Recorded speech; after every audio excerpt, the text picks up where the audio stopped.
gente. Essa é a segunda parte do programa Papo Consciente. Eu sou Leila Müller e esse é o canal Laboratório Quântico. Nós estamos aqui com a Flávia. A Flávia é psicanalista. A gente estava conversando sobre várias coisas entre o céu e a terra e adjacências. E eu estava falando, quando o nosso vídeo foi congelado, que eu estava falando de pessoas, né? E de como as pessoas às vezes têm alguma coisa que não sabem de onde que é. E eu falei de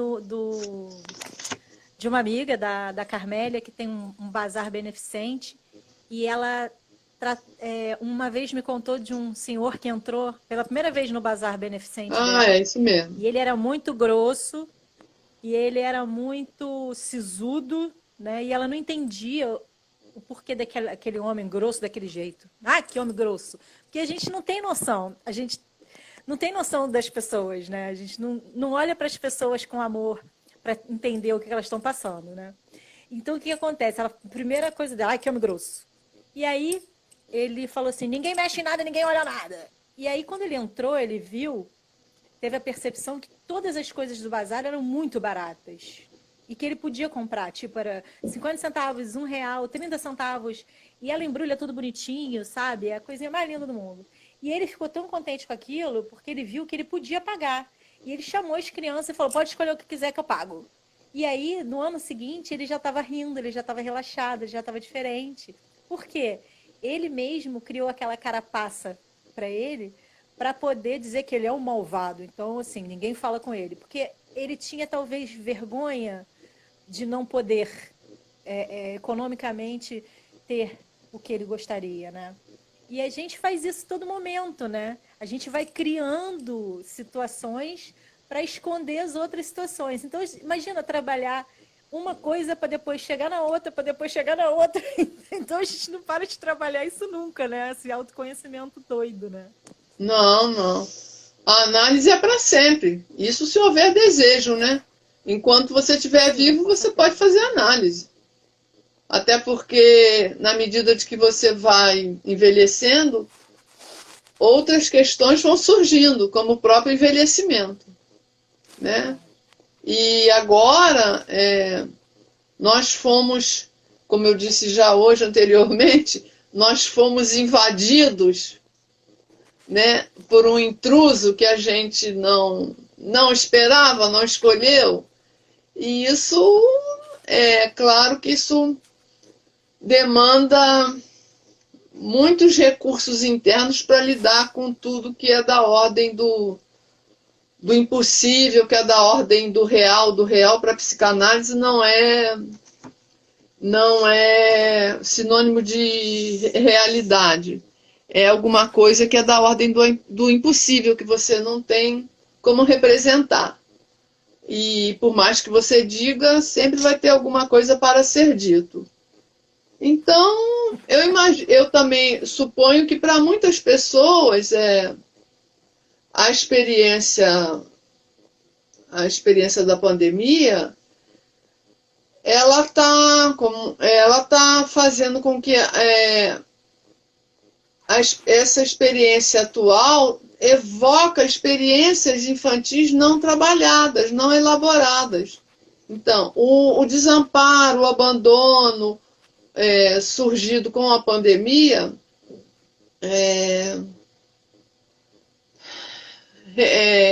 ressignifica essas experiências do passado.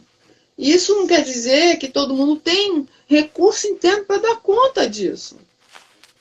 Né? Mesmo que para muitos a experiência do isolamento seja, como a Helena falou, para ela poder se questionar, mas a Helena faz análise. Para muitos isso não é possível.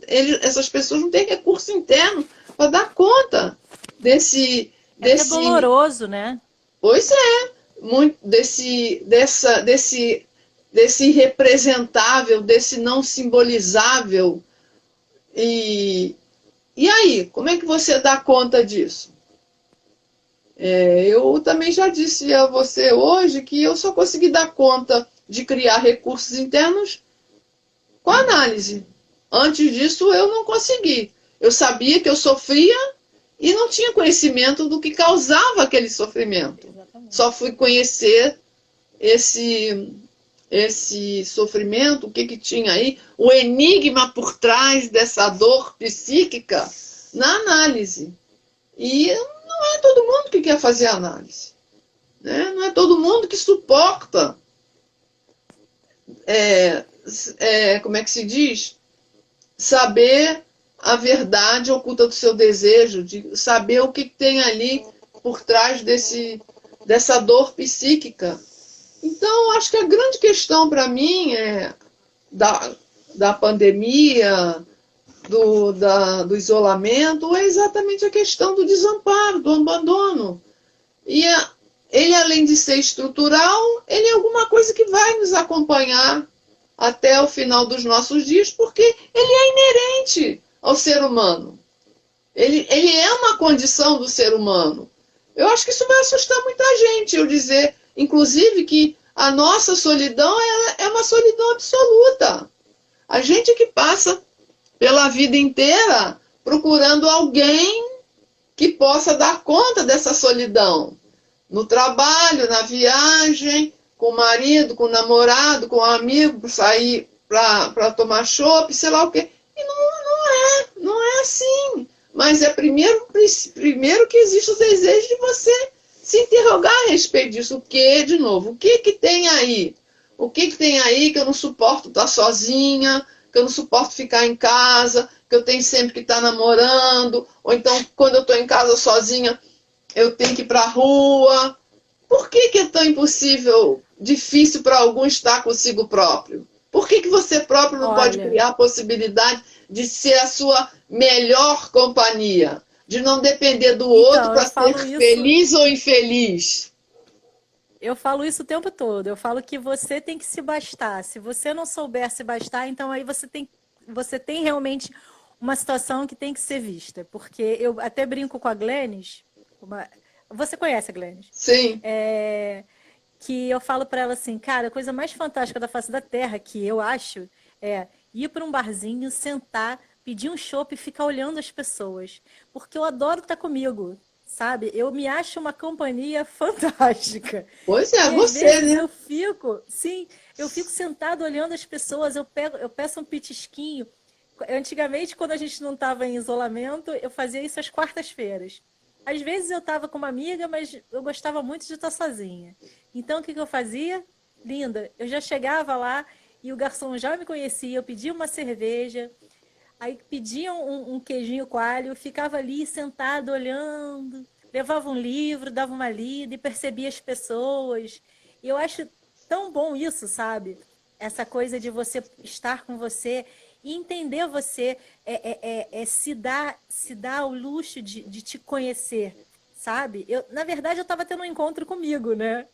E Uhum. você perguntar para você, sabe? Que as pessoas acham que, na minha concepção, o nosso corpo, né? É apenas um dispositivo que nós temos para poder a gente estar aqui na Terra, né? Para poder É. conversar, andar e lidar com as outras pessoas. A Então, o psicanálise, corpo é uma coisa e a a psicanálise diz energia, que a alma, o espírito é a outra coisa, psicanálise diz né? que o corpo é uma borda, que ele nada mais é do que a morada do eu, né? E o Exatamente. corpo, ele E é não é você, não, não, é o não, ele é a reflexo do morada que do eu, mas ele você. não é. Eu sou muito mais do que um corpo, né? Exatamente. E quando você falou aí dessa busca desenfreada por alguém que nos complete, primeiro, eu não sei se também isso vai perturbar muita gente no que eu vou dizer, porque não existe isso, né? A gente vai conseguir essa complementariedade, não é possível. Por quê? Porque todos nós somos faltosos, mesmo a gente tendo podido construir a possibilidade de usufruir da nossa própria companhia e poder estar sozinho sem se sentir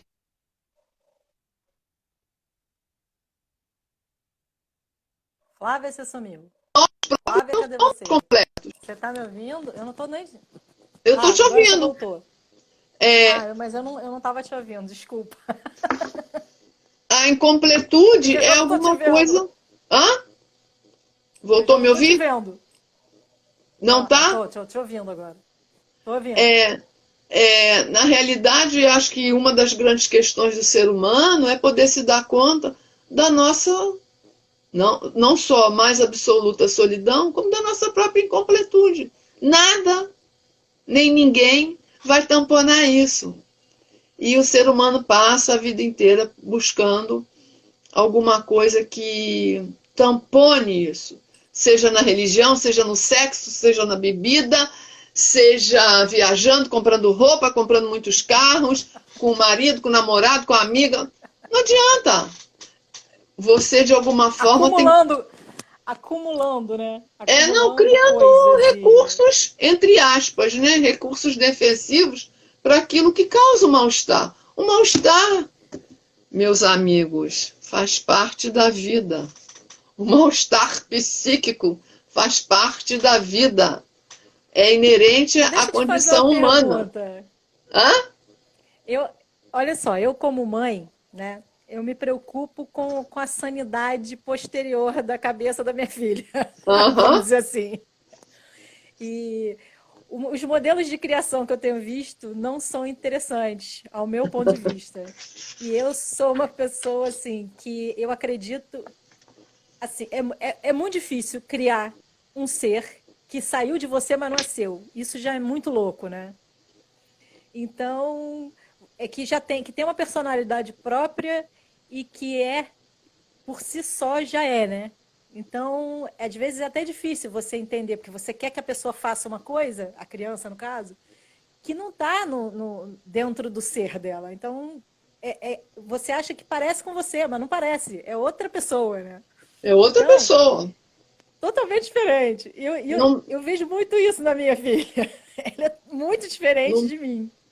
se Muito diferente de mim. psiquicamente, a gente depende do outro para se constituir, né? A psicanálise fala que a gente se constitui no campo do outro. Precisa do outro que nos ame, que cuide, que se disponibilize a se cuidar, ter trabalho, amar. Mas isso não é garantia de uma constituição subjetiva saudável, porque cada um de nós tem um olhar diferente a respeito de uma mesma experiência, né?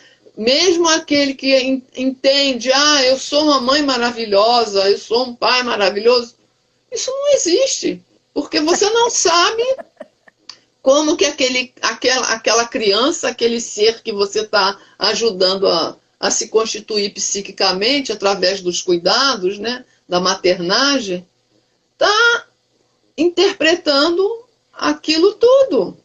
Então, E é somos, muito louco, somos porque seres singulares. Em nada eles se assemelham a nós. Em absolutamente nada. nada. Então, mas eu acredito o seguinte: primeiro, nós trabalhamos com o que nós temos, que é a nossa sabedoria, o nosso eu, e nós tentamos passar dentro da nossa concepção de bom e ruim, né, para a criança. E eu aprendi uma coisa que eu acho muito interessante, né, no meu ponto de vista. Eu acredito que seja ótimo, porque é dar liberdade de escolha para que ela me aponte o que ela gosta e o que ela precisa, o que ela percebe, sabe, o que ela escolhe, Uhum, porque é mais fácil da pessoa, na minha concepção, tá? Constituir um caráter, de ser mesmo, né? Quando se sente com espaço para ser maleável e para poder escolher o que quer. Aí, para mim, fica mais fácil para mim trabalhar dentro do que ela quer e do que eu quero, porque aí a gente entra numa. Porque eu não vou estar ali para sempre. Então, num momento, ela vai ser o que ela quiser. Então, não adianta eu ficar adiando isso em casa, né? Então é muito louco, velho. Você, é muito de louco. repente, cair no seu colo uma criança e falar assim, toma, agora cuida. E eu fico imaginando, cara, eu acredito que quanto mais a gente saiba, mais burro a gente é, porque a gente fica em crises. Eu acho que eu só tive crises violentas depois de ser Porque mãe. esses cuidados, eles são essenciais, né? como eu falei já hoje, um ambiente seguro, né? Um ambiente acolhedor. Com certeza. Mas isso não é suficiente. Não é suficiente. Primeiro, Lacan vai falar que cada um tem uma forma de amar. Então, aquilo que você entende como sendo uma forma de amar e que pode ser boa para você, não quer dizer que seja necessariamente para aquele ser que você está ajudando a constituir. E você também não tem como dizer, até porque o bebê não tem como inferir, não tem como se expressar, só lá depois, numa posteriori, quando já está tudo estabelecido, que ele vai poder dizer se aquilo era bom ou não. Quer dizer, quantas milhares de vezes Liz pode ter sentido fome e você não atendeu ela? Não é? Nem ideia, né? Exatamente. E a gente não sabe, né, o que significou para ela você não ter dado mamar a ela ou a mamadeira na hora que ela precisou, de não ter limpado o xixi e o cocô dela. Então, por isso que a constituição subjetiva é muito complexo. Não é à toa que a nossa complexidade é de uma ordem tal que é muito difícil a gente dar conta de uma vida onde todos nós não tenhamos muitas dificuldades. Aliás, Lacan já dizia, né? Somos todos loucos. A grande diferença é que... a grande diferença é que... Absolutamente. Uns são mais e outros menos. Então, eu dou conta da minha loucura, mas quando eu era criança eu não dava conta. Mas é porque você não tem respaldo para isso quando você é criança. Você não tem Pois entendimento para dar conta também. Pois quando você vai então. crescendo, às vezes você não tem, ainda mais quando que é criança. Exatamente. E é uma coisa também que eu sempre penso, pai e mãe também têm lá as maluquices, as dificuldades, as loucuras deles, né? Então, tudo isso vai nos marcando. São marcas indeléveis. E aí a gente volta àquilo que a gente estava falando. A grande questão é, o que você vai fazer com isso tudo? Qual vai ser a via que você vai escolher para dar conta da sua vida? Vai ficar chorando, lamentando, que não resolve nada? Ou você vai criar uma possibilidade de reinventar a sua vida? Como agora. A gente, de alguma forma, está tendo que reinventar a vida. Ninguém sai mais. Ontem mesmo eu escutei um amigo dizer, amiga, não aguento mais ficar sem fazer sexo. Ele é solteiro. Vai ser uma loucura quando isso acabar. Eu falei, amigo, dá seu jeito aí, porque agora é muito perigoso você sair, né? Agora é muito perigoso você fazer um encontro, você criar a possibilidade de um encontro amoroso ou um encontro sexual. Então, o tempo todo a gente tem que tentar dar conta pela via da criatividade, com todas as nossas questões e as nossas experiências, principalmente aquelas que são de ordem traumática, né? Como a pandemia, né? Olha, duas coisas. Uma, as pessoas falam assim, nossa, tô louca que as coisas voltem ao normal. Gente, as coisas nunca mais não vão voltar ao normal. Absolutamente. E a segunda, como você estava falando de família, de criação, eu sempre falava assim, gente, não é possível. Eu queria entender quem foi que inventou o casamento. Que o casamento já é fadado a não dar certo. Assim, eu sou casada, mas você tem que ter uma noção muito grande de casamento. Porque é difícil. Porque são duas pessoas que têm suas próprias personalidades, que foram criadas por outras duas pessoas que têm suas próprias personalidades, que foram criadas por, entendeu? E sucessivamente sem cessar desde o princípio dos tempos. E não é só isso, por exemplo, às vezes você é criado por mais de duas, porque na sua casa tem mais pessoas. Então você imagina numa casa que tem 5 pessoas e uma criança. Imagina isso. Quantas pessoas não estão criando uma criança, né? Então, o ser humano, ele veio meio que para dar errado mesmo. Porque se você parar para prestar atenção, é muito louco isso. Eu conheço uma psicanalista que ela fala... Alucinado. Eu conheço uma psicanalista que ela fala que o ser humano é um projeto inviável. Né? E é. Maravilhosa ela. Em consequência da nossa complexidade. E a gente muitas vezes tem que, sendo de carne e osso, tentar dar conta de alguma coisa como se a gente fosse de ferro, né? E não dá, né? Então, por isso, o caminho para você não adoecer, independente de você fazer análise ou não, de você tentar minimizar a possibilidade do adoecimento psíquico, de alguma forma é parar de negar aquilo, parar de negar o seu mal-estar psíquico. Estou com medo, né? Estou com raiva, estou me sentindo desamparado, estou me sentindo abandonado. E fazer um enfrentamento também, né? Porque assim, por que eu tenho medo? Eu vou tentar fazer isso. Por que eu tenho medo? Sabe? Eu brinco com os meus clientes, eu falo assim, que todo mundo quer mudar, ninguém sabe como começa. Eu falo assim, começa do começo, então, ué. O que você acha que é a mudança? Começa por aí. E aí você vê e faz pequenas coisas diferentes no dia ou em você que talvez você mude. Por exemplo, eu não gosto de creme cracker. Tá, mas por que você não gosta de creme cracker? Prova o creme cracker. Come com geleia, come com mel, come com manteiga, com maionese, come puro, com café, com suco. Vai testando e vai fazendo coisas diferentes desde aí. Porque quando você está testando, você já está abrindo para o seu cérebro que você já está novo. Você está fazendo coisas diferentes, são novidades. Então, seu cérebro também já vai começar a trabalhar diferente. Porque quando você nega, o seu cérebro, ele entende que você nega e fala, ok, tá negado.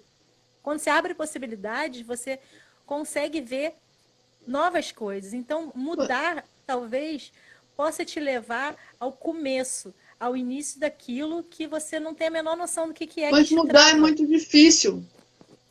Não é muito difícil.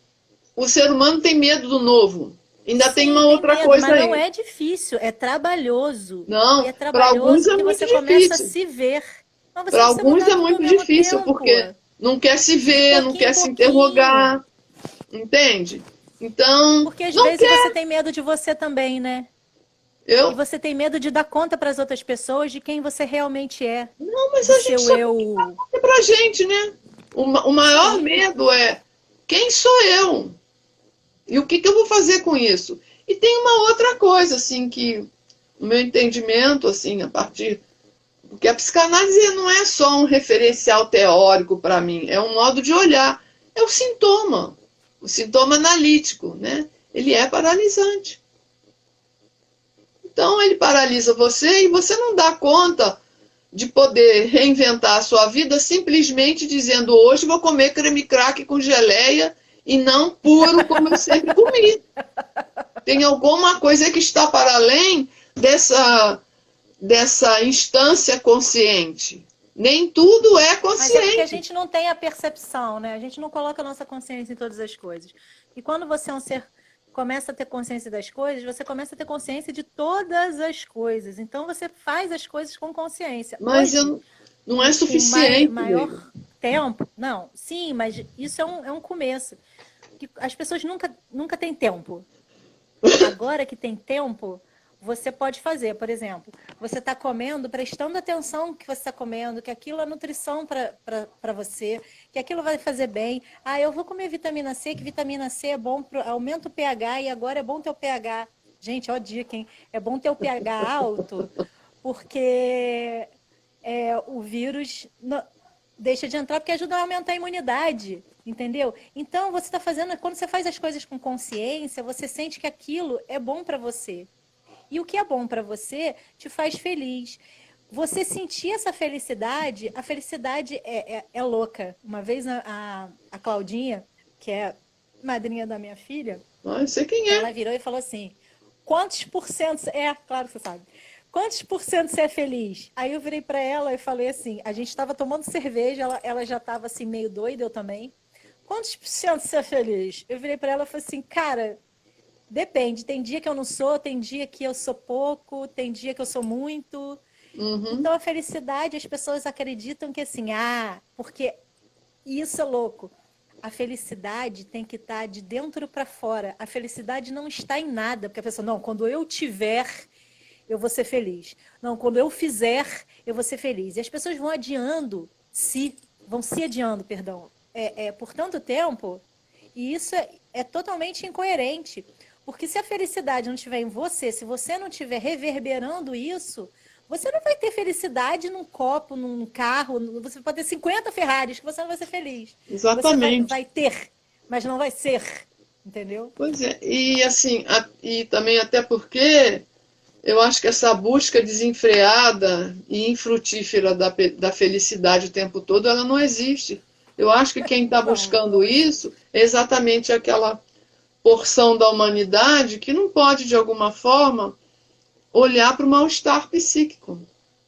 Até que ponto você pode construir um caminho onde você pode usufruir dos pequenos prazeres da vida, isso te trazer felicidade, a partir do momento que você pode admitir que você não está bem, que o mal-estar causado pela angústia está lá, que você está com medo e você Que não você sabe pode nem de estar quê. triste às vezes, né? É, Não, mas que você pode, também pode ter medo, que você pode deve, ficar deve. infeliz, que você pode estar puto. É, Desculpa, pois mas é. assim, entendeu? Você pode fazer, gente. Você não tem que ficar toda hora, eu sou Madre Teresa de Calcutá, amo todo mundo. Mas Ame todo mundo.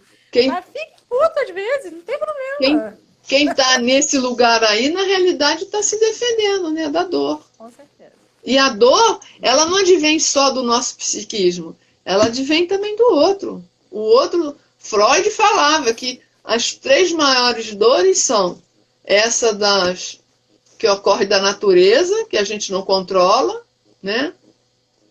Da dor psíquica e aquela que ele diz que é a maior de todas, que vem do outro, do relacionamento com o outro, né? Aquele que você se relaciona, não quer dizer que você ama, qualquer tipo de relação, né? E que ele, de repente, pode te destratar, pode ser grosseiro, sei lá o que, né? Então, há que se ter jogo de cintura, né? Como você constrói a possibilidade de ter jogo de cintura diante de tudo que nos acontece, principalmente daqueles eventos que não escolhemos, como agora, né? O evento da pandemia, um evento real da ordem do traumático, né? Do indizível, do insuportável. Se você minimamente não pode estar com você no momento em que o mal-estar acontece. Sentir angústia é difícil pra caramba. É difícil. Eu já senti muitas vezes. Mas hoje, graças à relação na análise, eu, em alguns momentos, eu posso dar conta do que está me angustiando e saio daquilo rapidamente. Então, é uma escolha também você. Maravilhoso. Você quer viver uma vida onde você não vive nessa busca desenfreada do bem-estar o tempo todo, da felicidade. Eu acho que quem está sempre rindo, na realidade, isso é defesa, né? Ou você quer, né, poder eventualmente estar bem, estar consigo mesmo, estar alegre, estar feliz, mas também quando as coisas ficam difíceis, você poder dizer, oh, caramba, que é isso? Que é isso que eu estou sentindo? E é aquilo que eu pergunto aos meus clientes. O que você pode começar a dizer sobre isso? Que você se interroga? Qual é o caminho para você começar a sair disso? É se interrogando. O que tem aí? O que fez com que, de repente, alguma coisa desencadeasse um mal-estar em mim? Seja ele qual for. Às vezes não é o outro, e muita gente refere no outro, é em você mesmo.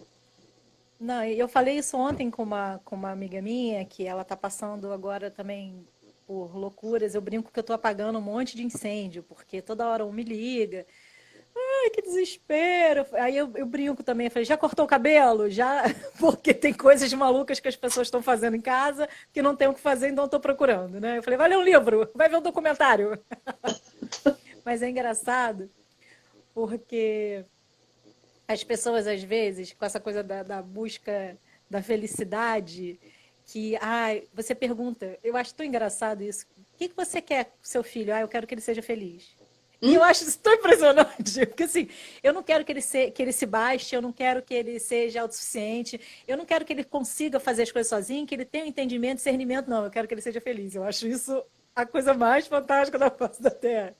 Pois é, como Então, se isso a fosse. felicidade virou uma coisa, sabe, inalcançável, em primeiro lugar, Uhum. que é um absurdo, né? E assim, se você traz a felicidade dentro de você, assim como todos os sentimentos, porque se você não tem felicidade, se você não tem raiva, você não pode ter felicidade, até porque você não vai saber como medir isso, vamos combinar, né? Os opostos ali estão para você trabalhar um pouco. E assim, é legal você ser feliz, é maravilhoso ser feliz. Mas qual o problema de você estar triste? A tristeza também é um sentimento, também vai agregar alguma coisa para você. E vai te trazer uma consciência diferente. O negócio é só você não ficar enlouquecido com isso. Tipo, eu tô triste. Ai, não posso ficar chorando. Posso. Vou chorar, vai passar. E depois eu vou lembrar daquele dia e falar assim, nossa, aquele dia fiquei triste pra caramba, mas chorei a beça. Ai, que bom. Conversei com um amigo pra caramba. Ai, que bom. Mas eu acredito que a felicidade é ótima, mas essa busca desenfreada pela felicidade por felicidade apenas, não existe. A Não existe. felicidade tem que ser em você alguma coisa que te traga, né? Tipo, poxa, o que que é eu sendo feliz? Quando eu faço X, eu sou feliz. Quando eu penso X, eu sou feliz. Quando eu estou fazendo não sei o que, eu sou feliz. Então eu acredito que falte na gente ainda esse leque de opções de sentimento, vamos dizer que seja um menu, né? Hoje eu não tô feliz. E aí você, ai meu Deus, que eu não tô feliz? Aí entra em pânico. Não, você não tá feliz, então tá. Mas algumas Sente o que pessoas você entram precisa mesmo, sentir. Leila. Mas para algumas Entra em pessoas é mesmo pânico. difícil. As pessoas entram em pânico porque não conseguem comprar alguma coisa que elas querem. Você tá entendendo o que é isso? É. Muitas E que vezes sim, elas comprar vão alguma morrer. coisa que elas querem. Nem o corpo delas elas vão levar. E elas estão putas porque não conseguem comprar alguma coisa. É louco, né? Vai entender. É muito louco. Pois é, mas isso nos remete de novo à questão da incompletude. Como é que eu vou lidar? De que forma eu vou dar um contorno à minha incompletude? De que forma?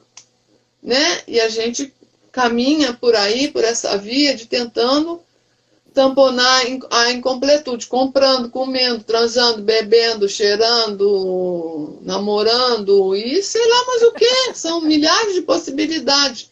Mas a partir do momento que você pode lidar com a castração, como chama a psicanálise, né? A sua incompletude, Castração mesmo. esse é um conceito, é o conceito castração para psicanálise é a falta, né? Todos fomos marcados simbolicamente pela falta, mas o ser humano passa pela vida de alguma forma tentando dar conta disso, né? De Você tá rindo completar por o que causa do comentário faltou. da Fica, Lena? hã? Ah, Ele fica achei que procurando você um estivesse rindo objeto por que causa do. tampone essa falta e nunca vai encontrar, mas ele fica procurando, né? É, com Então, certeza. por isso que eu particularmente acredito assim, a experiência traumática ela é mais ou menos difícil para alguns. Agora a gente especificamente está falando da pandemia, exatamente por conta da nossa constituição subjetiva e dessas vivências que nos marcaram de forma indelével. Não tem. O que foi vivido está vivido. Nada e absolutamente nada vai apagar isso. Todos nós temos uma constituição subjetiva, um drama singular, particular, e que, de alguma forma, a gente tem que dar conta disso. Mas Com certeza. é possível você escolher não dar conta. Então, você pode escolher viver a vida sofrendo. Porque existe uma diferença entre dor e sofrimento.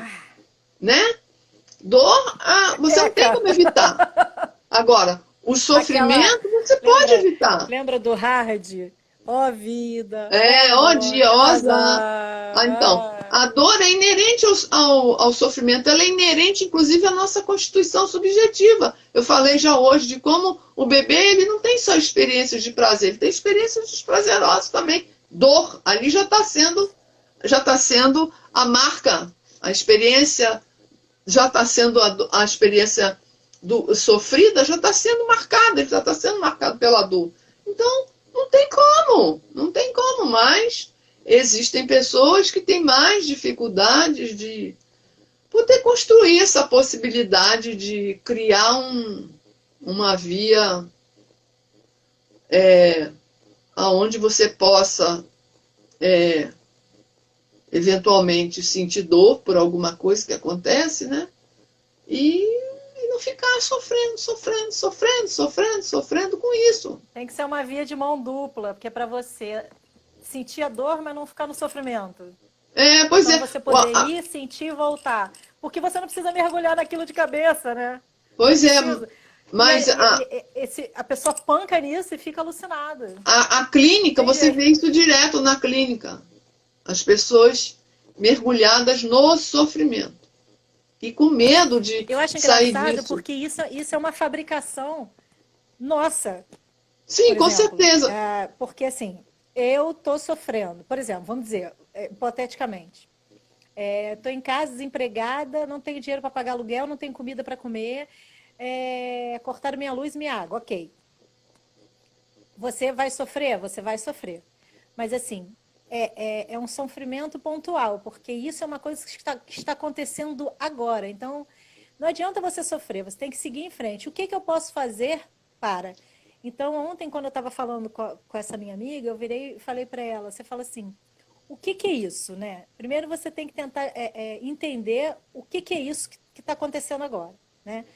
E aí, depois de você entender o que está acontecendo, você fala assim, eu posso mudar isso? Então, você vai tentar achar uma saída para esse sentimento, que, no caso, veio dos atos que estão acontecendo nesse momento por causa da pandemia, que a pessoa não teve a luz cortada, enfim, bababá. Então, o que eu posso fazer com isso? Agora, se eu não tenho nada para fazer a respeito, por exemplo, eu moro num lugar onde eu não conheço ninguém, me mudei agora, então aí sim, aí você se desespera, chora, mas de qualquer forma, com respaldo com um plano B, porque você precisa sair disso. Mas de qualquer forma, nenhum sofrimento vai levar a vida inteira. Você pode lembrar dele e aí você tem duas saídas. Ou você pode lembrar dele e falar assim, nunca mais vou passar por isso, ou você pode lembrar dele e falar assim, meu Deus, eu sou infeliz, e por que aconteceu isso na minha vida, agora eu nunca mais vou conseguir mais nada. Então, você tem inúmeras possibilidades sobre um ponto de vista, tá certo? Certo. E aí, dessa forma, você começa a usar a sua construção, os seus implantes, que você tem da vida inteira, de tudo que te disseram, de tudo que você observou, de tudo que você guardou para si, sendo você você próprio, ou você pode simplesmente se afogar lá e esquecer tudo. Então, existe uma forma de você usar o sofrimento para você crescer. Isso é a coisa mais maravilhosa do mundo, mas você não precisa ficar sofrendo igual um louco. Não, existe uma forma de você, através da dor, e não do sofrimento, da dor, construir possibilidades outras. Porque existe a possibilidade do sujeito ficar sofrendo com aquilo, porque ele está gozando com aquilo. Gozando, não estou falando de prazer sexual, né? Estou falando de uma satisfação inconsciente. E que ele não dá conta disso. A satisfação, ela aparece no consciente. Ai, que droga!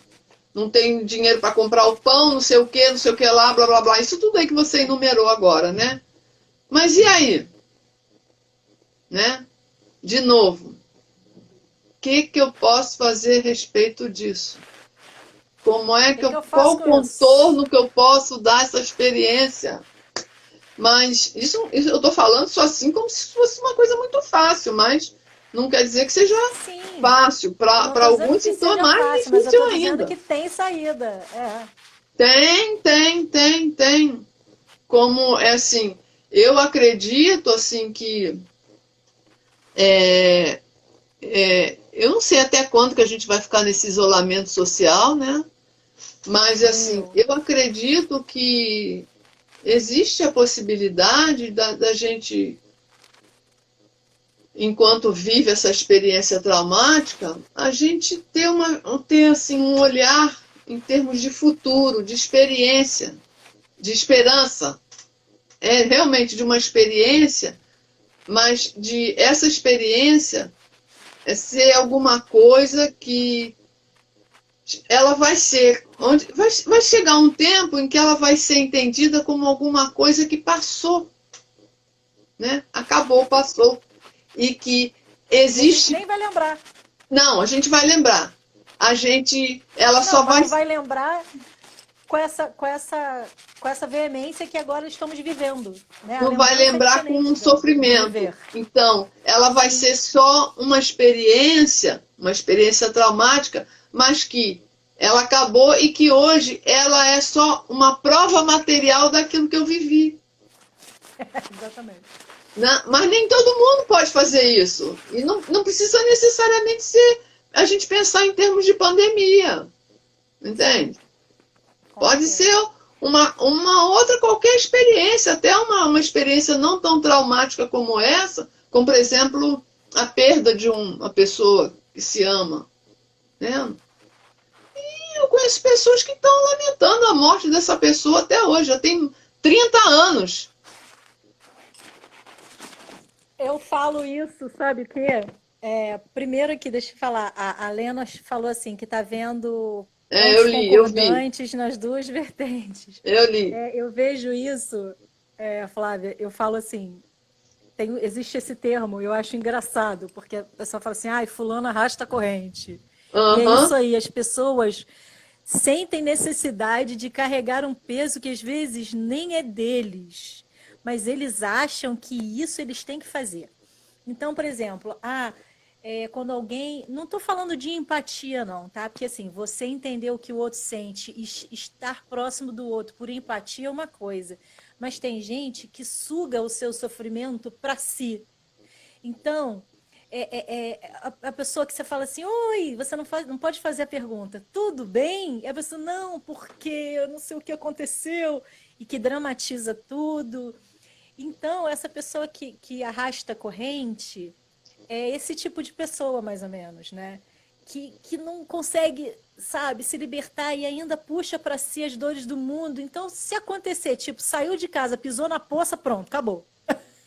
Sabe? E não há nada que faça essa pessoa ficar feliz. E essa pessoa, ao meu ver e pelo que eu estudo, cada vez mais ela puxa esse tipo de situação para si. Porque nem que às vezes não é da pessoa, mas a pessoa consegue, apareceu um cachorro, o cachorro foi atropelado, credo, mas assim, e aí o dono do cachorro está do lado levando para a veterinária, mas a pessoa fica, meu Deus, eu vou com você, e coitado do cachorro, e fala sobre isso uma semana. Então, é uma novela mexicana, sabe? Por que as pessoas fazem isso? Mas você falou que a desgraça dos outros... Não, você falou que às vezes isso não é nem dela. É dela, sim. Não, é dela de fazer isso, de comprar as coisas dos outros. Mas, pois assim, o que tem aí que faz com que ela... Mas a dor ali não é dela. O quadrante não é dela. O acontecimento não é dela, mas ela se enfia naquilo que ela precisa sentir aquilo. Mas exatamente. Ela precisa ter um estopim que leve ela para aquele sentimento. Leve ela para o gozo do sofrimento. Exatamente. Se ela não se ocupar com o sofrimento, ela vai se ocupar com o quê? Verdade. Entende? É tão estranho isso, né? Não. Você acha estranho?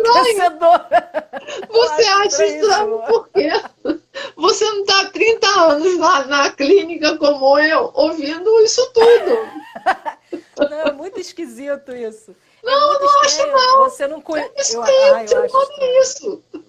Eu acho estranho você sentir assim. Não é sentir a dor do outro, porque isso é impossível. Impossível. É uma das poucas coisas no mundo que eu digo que é impossível. Que para mim o impossível não existe, até que se torne possível. Não é mesmo. Mas eu acredito que sentir a dor do outro, porque o sentimento é muito particular, né? Uhum. Como você falou na outra live, o amor, cada um ama do seu jeito. E o meu jeito não é igual ao seu. A intensidade, a forma. Às vezes eu tô olhando para a pessoa assim, o meu olhar é de amor, mas a pessoa olha para mim e fala assim, quem tá me olhando? Entendeu? Não. E mais do que isso, assim, eu me lembro que eu tinha, já há muitos anos atrás, eu tinha uma vizinha que o marido dela batia nela. E volta e meia ela me procurava, batia, que a gente era vizinha, né, de porta quase, e ela me pedia ajuda, não sei o que, bababá. E eu perguntei a ela o que acontecia, né? Que ela estava lá naquele casamento, né? Um homem que batia nela, ela vivia machucada, e ela não sabia. Ela não sabia por que ela escolhia isso para ela. Depois ela me contou que ela tinha um pai alcoólatra, que o pai batia nela. Mas, Aquilo era de familiar novo, para ela, né? voltamos às experiências do passado, Isso que não é são marcas, síndrome de Estocolmo, não? não, que são Você marcas. conviver com uma pessoa que te bate, que te prende, que não. Então, E amar essa são as marcas. pessoa? Hã? São as marcas. Você amar uma pessoa que te prende, que te bate, que te maltrata, isso não é Pois síndrome de mas Estocolmo, não? Porque quando Lacan fala é, de que cada um tem uma forma de amar, ele está falando do quê? De que alguns só sabem amar agredindo, xingando, maltratando. E mas a outros pessoa que está precisam sendo ser amados agressiva, dessa forma. Hã? a pessoa que está sendo agredida, por exemplo, será que ela só sente amor pelo agressor porque ela só conhece ser agredido? É uma Né? possibilidade. Talvez se ela conhecesse outra forma de amor, ela se encantaria por ele. Não, não, mas a coisa não é assim simples, Leila. Senão a gente não levava 200 anos na análise, né? É Eu não, verdade. eu não posso dizer porque ela nunca foi minha cliente, mas um dia ela acabou dizendo para mim que ela tinha essa experiência que marcou a marca indelével do drama familiar dela, da violência dentro da própria família, que o pai era alcoólatra e batia nela. Mas eu sei que anos depois ela terminou esse casamento, eu encontrei com ela na rua e ela estava vivendo com outro homem que não batia, mas eu não sei dizer o que fez com que ela tivesse escolhido esse caminho, né? Tem aí a questão da repetição. E a questão da repetição, o sintoma, a possibilidade de você fazer construir um outro caminho, que você fica ali paralisado naquele sintoma, que é mortífero para você de muitas formas, não só subjetivamente, pode ser até concretamente falando, né? Mas não é fácil você sair disso. Não é fácil. Algumas pessoas precisam da análise, outras, eu acredito que existe a possibilidade de outras poderem construir uma vida com menos sofrimentos, sem necessariamente ter ido para análise. Mas, de novo, a gente não tem como separar, não tem o que foi vivido, o que foi constituído, não tem como separar. O que foi constituído na infância não ter consequências na nossa vida adulta. O fato é que na vida adulta existe a possibilidade sim de você construir uma nova história a partir daquilo que você viveu. Isso eu acredito plenamente. Mas daquilo que você vai escolher daqui para frente também. Mas não é todo mundo que acredita nisso ou que busca isso. Você pode escolher com tudo que você experimentou, você pode escolher ser diferente, fazer diferente. Fazer diferente. E usar isso como impulsionamento até para você conquistar coisas. Até a respeito, né? Porque tem gente que tem agressão física, sexual quando criança e depois quando cresce vira advogado para tratar sobre isso. Ou trabalha com assistência social e trabalha a respeito disso. Porque também você vê que a pessoa está tão ligada a isso que, de repente, é aquele sentimento que, como eu fiz parte disso, eu quero estar dentro disso ainda, de outra forma, mas a pessoa de outra não forma. Sai, né? A via de criação foi por um outro caminho. Então, na minha tese de mestrado, o tema da minha tese de mestrado era exatamente a experiência traumática. E eu fiz a pesquisa em cima de 4 autores que viveram. Um deles viveu a experiência dentro, ele é até brasileiro, o Luiz Mendes. Ele até viveu a experiência dentro do próprio seio familiar. E ele tentava se afastar da experiência, e quanto mais ele tentava, mais ele se embrenhava na violência. Então, ele acabou sendo preso por assassinato, ele fazia parte daqueles presos quando ainda existia o Carandiru, e ele conseguiu,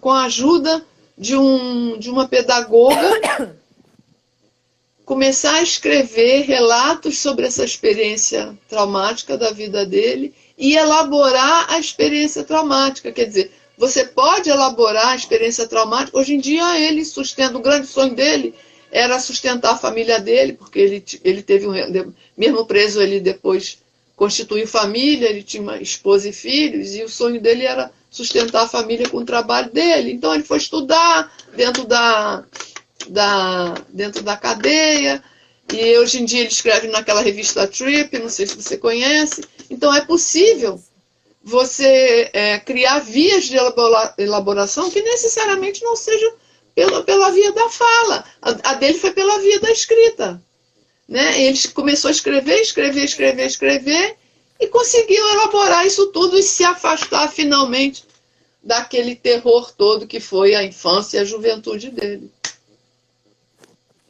Minha amiga, acho que nós estamos terminando de novo, né? É isso que eu ia te falar.